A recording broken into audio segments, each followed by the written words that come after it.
So, Leonard Floyd, what do you think? I like it a lot. 9 sacks in each of the last 3 seasons. Here's the best part.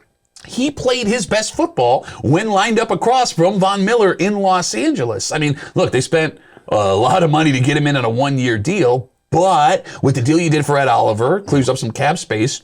Your biggest issue down the stretch last season when Von Miller got hurt was inconsistent pass rush, and that's been a problem the last couple of seasons going into the playoffs. They filled a massive need. It helps you out with your transition into a new middle linebacker with Tremaine Edmonds going. And if the corners are better this year, which they should be with Elam having another year of experience under his belt and Tre'Davious White even further away from his knee injury repair, this is great. Last year he played mostly, if not all of his games. He seems pretty healthy. He got it. He's 30 years old, but I mean, still, the 1-year deal, it's not going to hurt you that much. If you're going to put all the chips in the middle, like I said, the Bills should. This is a way to do it. I was just like, the first thing that struck me is like, it's so late in the process. How good can he be? Well, I mean, I think it was the money that was keeping him from signing anywhere else. It is weird that the Rams cut him for only $3 million in cap savings. I saw that story this week. But, I mean, if the Bills have had good luck with one thing, it's bringing in defensive linemen who people, it seemed, did not want. Tim Settle was one of those guys. Bringing back Shaq Lawson, he had a huge season last year. Jordan Phillips in the first place, right?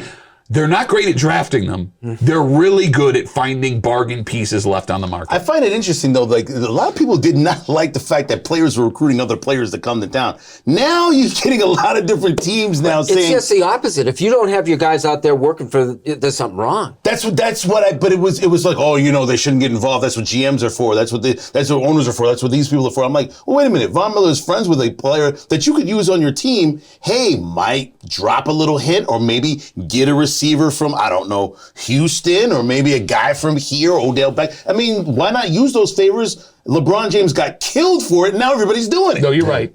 They broke ground on the new high mark? Yes. And, is there anything left to say? I don't know, man. I'm still brokenhearted about this whole thing. I'm torn. I love the stadium that they have now. Now what would be the old Highmark Stadium. Okay, shut up. I grew up in that stadium, going there since I was 4 years old. I don't need the bells and whistles. I don't think there's a better sightline stadium in the NFL than there is what they have right now. Ticket sure price is pretty.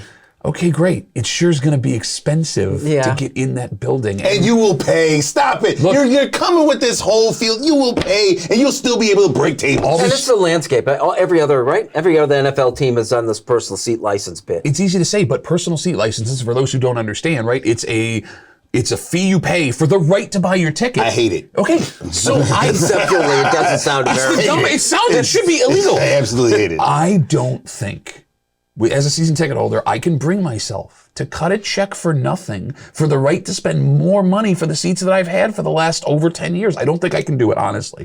Who has the money to afford what they could be selling in that stadium? But again, I may be overreacting. Yeah, we've gotten used to being small market people, and there's nothing wrong with that. I agree. And there's also a little bit of class in not keeping up with the Jerry Joneses. Like if you could have built a stadium, to Duffy's point, that may have not been of the upper echelon of stadiums in the NFL, but something that the fans would have really appreciated, especially with the price of inflation and the world being basically crunched together economically. You got to know your fan base and their price point.